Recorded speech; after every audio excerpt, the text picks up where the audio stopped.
Olá, irmãos, que a paz esteja conosco. A paz esteja contigo. Nós estamos reunidos em nome de Deus Pai, Filho e Espírito Santo. Que Deus te abençoe. Que a paz, que a graça de Deus venha a nos consumir. A gente se consome por tantas coisas do mundo, né? Que Deus venha nos consumir. A palavra de hoje é dia de pregação. E a palavra de hoje está no livro de Ezequiel, capítulo 36, versículos de 24 a 28. Ezequiel 36, de 24 a 28. O que o Senhor quer nos falar nessa noite, nessa tarde, nessa manhã, nessa madrugada? Não é? Eu não sei o horário que você está, né? Mas que Deus esteja contigo. Aqui. Eu vos retirarei do meio das nações. Eu os reunirei de todos os lugares e vos conduzirei ao vosso solo. Derramarei sobre vós águas puras e que vos purificarão de todas as vossas imundícies e de todas as vossas abominações. Dar-vos-ei um coração novo. Em vós porei o meu espírito novo. Tirar-vos-eis do peito um coração de pedra e dar-vos-ei um coração de carne. Dentro de vós meterei o meu espírito, fazendo com que serveis os meus preceitos. Habitareis a terra que fiz presente sobre os vossos pais. Sereis o meu povo e vós serei, e, vo, e serei vosso Deus. Irmãos, a gente vê aqui que o profeta, sobre a ação de Deus, fala que eu vos purificarei das vossas imundícies, das vossas abominações. Significava que esse povo estava passando por uma questão de... estava no pecado. Sim, Ezequiel é da época do exílio da Babilônia. Assim como outros profetas também estiveram lá no exílio da Babilônia. Ezequiel foi um deles, que Deus enviou. Então aqui ele fala: purificarei das vossas imundícies, das vossas abominações. Isso só aconteceu, o exílio da Babilônia durou 70 anos. Foi mais até que o povo de Israel no Egito, né? No deserto. E assim, ele falou: eu vou colocar sobre vós o meu espírito. Mas Deus é paciente, esperou 70 anos. Por que, que Deus deixou com que aquele povo ficasse nessa situação? Porque ele odiava o povo. Vocês vão ficar aqui sob o domínio dos babilônios, sobre o domínio de Nabucodonosor. Não. Deus esperava o arrependimento. Ele fala: olha, eu tirarei você do meio das nações e levarei para a tua terra, para o teu solo, para o teu canto, para o teu lugar. Tá? Então, só que aconteceu. O povo veio do Egito, chegou à terra prometida. Ali, eles começaram a... junto, vieram do Egito egípcios com culturas pagãs no meio do povo de Deus. Onde eles nasceram e cresceram, tendo Osíris, tendo Ísis, tendo vários e vários deuses egípcios. Astarte. E... mas eles vieram com o intuito de servir o Deus de Israel. Se converteram. Só que eles carregaram com eles também essa cultura. E muitos deles, até no meio do deserto, quando fizeram o bezerro de ouro. Ah, Moisés não voltou, vamos fazer algum outro. Quer dizer, peraí. Moisés não voltou. Mas vocês precisam de Moisés para seguir a Deus? Moisés, por acaso, é maior do que Deus? Certo? Então, Moisés não está aqui, mas o nosso Deus continua do nosso lado. Tanto que Josué e Caleb saíram do acampamento. Então, quando o povo, a partir do momento que o povo voltou-se a outros deuses. Deus permitiu que um povo pagão, que eram os babilônios, os escravizasse. E assim foi por 70 anos. Até o dia que eles viram isso, somos escravos. Deus tirou da escravidão do Egito, trouxe eles para a terra que ele prometeu. Aí eles começaram a servir outros deuses. Deus permitiu que eles fossem novamente escravos, escravizados. Até o momento que eles se arrependeram, que é o que Deus está falando aqui. Tirarei vocês daqui. Tirarei vocês das vossas abominações, das vossas imundícies, das vossas idolatrias. Trarei vocês para o meu solo, para a minha vida, para junto de mim. Isso é uma declaração de amor de Deus. Eu quero cuidar de vocês. Mas como você vai cuidar de alguém que não quer ser cuidado? Quando você tem um filho, você quer dar amor, mas ele ouve mais as pessoas da rua do que o próprio pai. Ele vai se lascar. A gente sabe disso. Uma esposa, você é um homem de Deus, e a esposa não ouve aquilo que Deus fala através de você. Ela vai se lascar. E Deus vai te proteger. Ah, Roger, mas diz, querendo o Senhor Jesus será salvo tu e tua família. Lá em Atos 16, verdade. Às vezes a oração do marido pode mudar. Mas tem que haver uma mudança que vai impactar na vida daquela família. Estou dando um exemplo. Tá? Aqui, Deus mostra o amor dele pelo povo de Israel. 70 anos escravizados, servindo aos deuses egípcios, aos deuses babilônios. Mas lá na Babilônia, 3 jovens, e os babilônios que tinham inveja deles fizeram isso. Fizeram uma imagem enorme de um deus lá, os babilônios, e deram uma ordem. Todo mundo que passasse sobre aquele lugar se ajoelhassem e prestassem culto àquele Deus. 3 jovens, Misaque, Abdenego, Misaque, Midraque e Abdenego. Os 3 não se postaram.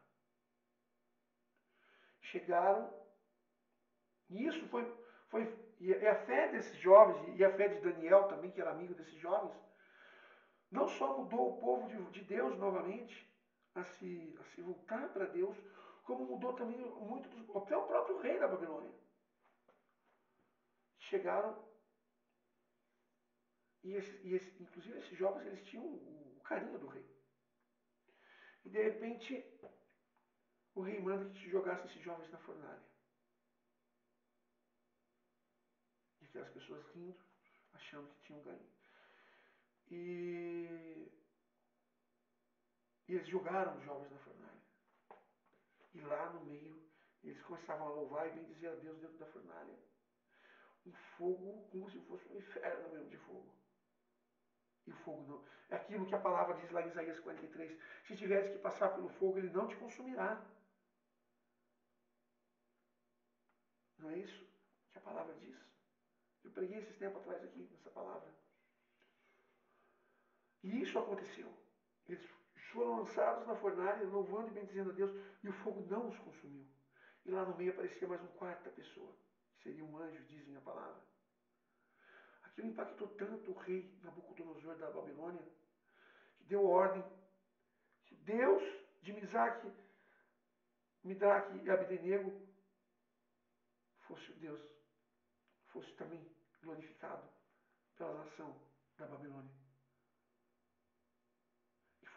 E as pessoas que aprontaram para os jovens, foram elas lançadas ao fogo, e o fogo os consumiram. Elas que estavam rindo, achando vitória, foram consumidas pelo fogo. Mas aqui Deus fala mais. Quando ele fala, tirarei de vós um coração de pedra e colocarei um coração de carne. Sim, de certa forma, trazendo dentro desse contexto, eu vou colocar um contexto ainda maior. Dentro desse contexto, sim, tiraria o coração de pedra, o coração idólatra, e colocaria um coração de carne, de amor. Mas aqui nós falamos também a respeito do Espírito Santo. do batismo no Espírito Santo, que faz com que nós, que a primeira coisa do batismo do Espírito Santo é a mudança de vida, é a transformação interior no nosso coração, que nos leva a uma nova vida missionária, uma nova vida de redenção em Deus. Então, essa é a promessa que Deus dava para nós.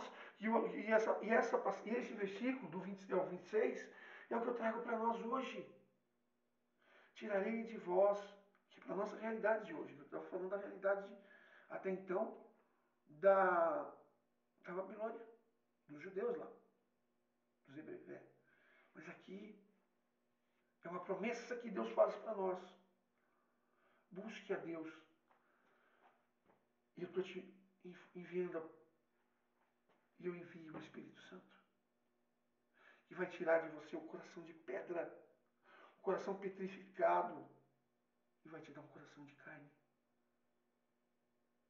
Vai transformar o teu coração, vai transformar a tua vida, vai transformar o seu modo de ver o mundo, vai transformar a realidade a qual o cerca, vai trazer para você hoje uma nova realidade, uma nova visão daquilo que verdadeiramente Deus quer trazer para nós.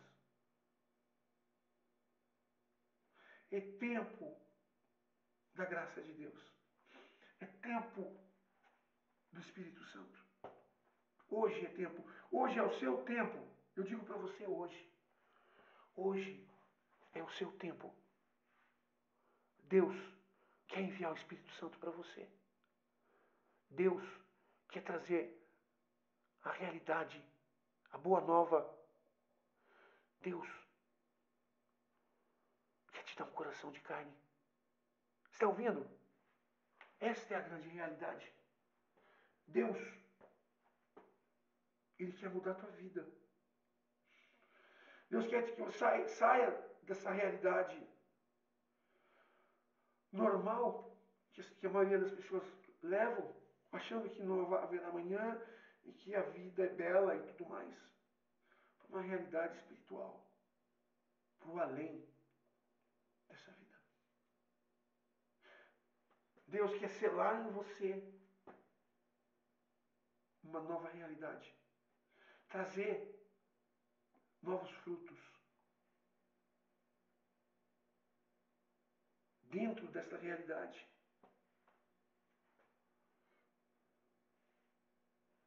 Deus quer mudar a sua. Veja o versículo 26. Dar-vos-ei um coração novo, e vos porei um espírito novo. Tirarei do peito um coração de pedra e dar-vos-ei um coração de carne. Deus vai te dar um espírito novo. Porque Deus renova. O Espírito Santo é o espírito da renovação. É Ele que nós devemos clamar. É o Espírito Santo que vem trazer a verdade em nossos corações. O Senhor ele fala hoje para você. Tirarei de vós um coração de...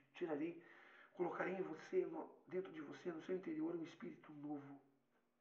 O Espírito de Deus. Que quer transformar a tua vida. Bate no peito. Fala agora para você assim. Eu aceito, Senhor. Eu estou falando primeiro por mim. A começar em mim. Eu aceito, Senhor. Eu quero ser renovado. Eu quero ser restaurado. Eu quero um espírito novo. Eu quero, Senhor, viver uma nova realidade, uma nova vida, renovada pelo Espírito Santo. Eu apresento, Senhor, a minha vida em tuas mãos. Eu entrego, Senhor, o meu coração em ti, para que esta realidade se cumpra em mim. O Senhor me tirou. Quando ele fala também, tirarei você do meio das nações e levarei para o seu lugar. Deus está te falando, eu estou tirando você do mundo. Estou te trazendo para mim. Senhor, a começar em mim. Tira-me, Senhor, do mundo. Tira-me, Senhor, dos pecados. Tira-me, Senhor, da realidade que me cerca. E me põe um espírito novo. E transforma, Senhor, meu coração. E transforma a minha vida. E me dá, Senhor, uma nova razão. Eis-me aqui. aqui, Senhor. Produz em mim a tua verdade. Eu me coloco, Senhor, eu me dobro diante de ti. Eu me eu reverencio a tua grandeza. E assumo, Senhor, eu preciso de ti. Eu sou falho. Senhor, eu não sei o que seria de mim hoje se eu não estivesse aqui hoje, evangelizando. Se eu não tivesse sido resgatado por ti. Se a graça de Deus não tivesse me encoberto pela tua graça. E eu tenho buscado crescer, Senhor. Esse final de semana eu recebi tantas críticas, injustas até, posso dizer. Pessoas que não te conhecem. E talvez até a história que lhe é contada é mentira. Mas Deus te conhece. Deus conhece a sua realidade. Deus conhece as coisas pelas quais você tem passado. E Ele honra você. E Ele te digna, Ele te glorifica, Ele entende o seu lado. E Ele te acolhe. Senhor, acolha-me. Transforma-me. Envia o teu Espírito para que eu seja, Senhor, restaurado, renovado. Que a tua verdade ela possa mudar não só a minha vida, mas a vida de todos nós que estamos aqui ouvindo essa pregação. Que essa pregação mude as nossas vidas, Senhor. Que você leia também essa passagem várias vezes. Ezequiel 36, de 24 a 28. É uma promessa de Deus. Deus vai te tirar do mundo e vai te trazer para junto dele. Deus vai te colocar um espírito novo. Você vai ser batizado no Espírito Santo. Você vai ter uma mudança radical de vida, uma conversão, uma metanoia. Deus vai tirar de você vai te pôr um espírito novo, que é o Espírito de Santo. Vai tirar de você um coração de carne, de pedra, e vai te dar um coração de carne. Louve e glorifique a Deus. Porque o nosso Deus é uma promessa que Deus nos faz. Mas para que nós ganhemos essa promessa, nós temos que buscá-lo. Buscá-lo de coração sincero. Hoje eu pensava nisso. Deus sonda os nossos corações. Mas a sondagem de Deus sonda as nossas atitudes e as nossas intenções. Às vezes a atitude é boa, mas a intenção não. Às vezes você tem um coração mau, perverso, mas às vezes muitas pessoas fazem isso. Vai dar comida para os pobres, vai alimentar os pobres, mas não tem um coração voltado para Deus. Faz isso para se aparecer, para ganhar likes, ou para falar que é bom, mas às vezes não é. Às vezes a pessoa, aí é o contrário. A pessoa tem boas intenções, mas as atitudes não são boas. São pessoas que têm o coração voltado para Deus, mas que ainda está no mundo, vivendo uma realidade fora daquela que é a realidade de Deus. Eu pensava nisso hoje, quando eu estava indo para a missa. As atitudes e as intenções. Tem aquelas pessoas que já chegaram a ter boas atitudes e boas intenções. E tem aquelas que não têm nenhuma dos dois. Tem má intenção e não tem atitude. Então, que nós busquemos, a princípio, acima de tudo, tenhamos boas intenções. E depois busquemos também ter boas atitudes. Onde as intenções vão se refletir nas nossas atitudes. Porque a intenção é aonde está o seu coração está inclinado. Aonde está inclinado o seu coração. Se você tem boas intenções, se você é um homem de Deus, tem um coração bom. Paulo era um homem que tinha boas intenções. Saulo, né? Que é Paulo também. Nós vamos colocar, vamos dividir. Saulo era um homem de boas intenções e de más atitudes. Só que Deus o resgatou e se tornou o apóstolo Paulo. Vocês conseguem entender? Então isso eu estava meditando hoje. Saulo era esse homem de boas intenções, mas que não tinha boas atitudes. Mas ele também não tinha conhecimento. O dia que ele ficou cego, caiu do cavalo, foi levado a Damasco. Lá em Damasco, Ananias impôs as mãos e orou, e ele recobrou a visão. Ali a vida de Paulo se transformou. já não era mais Saulo. Ele já tinha a intenção, o amor de buscar a Deus. Isso é a promessa de Deus. Vai te pôr um espírito novo. Vai te colocar um novo coração. Ou seja, se você se entregar a Deus, Deus vai mudar a tua vida. Amém? Que Deus te abençoe e te guarde. Tenha aí, que essa pregação possa ter transformado também a tua vida, que essa pregação também possa ter chegado até o teu coração e mudado toda esta realidade. Que Deus esteja contigo, que Deus te abençoe. Que a paz esteja em cada um de nós. Fiquem na paz e até a próxima.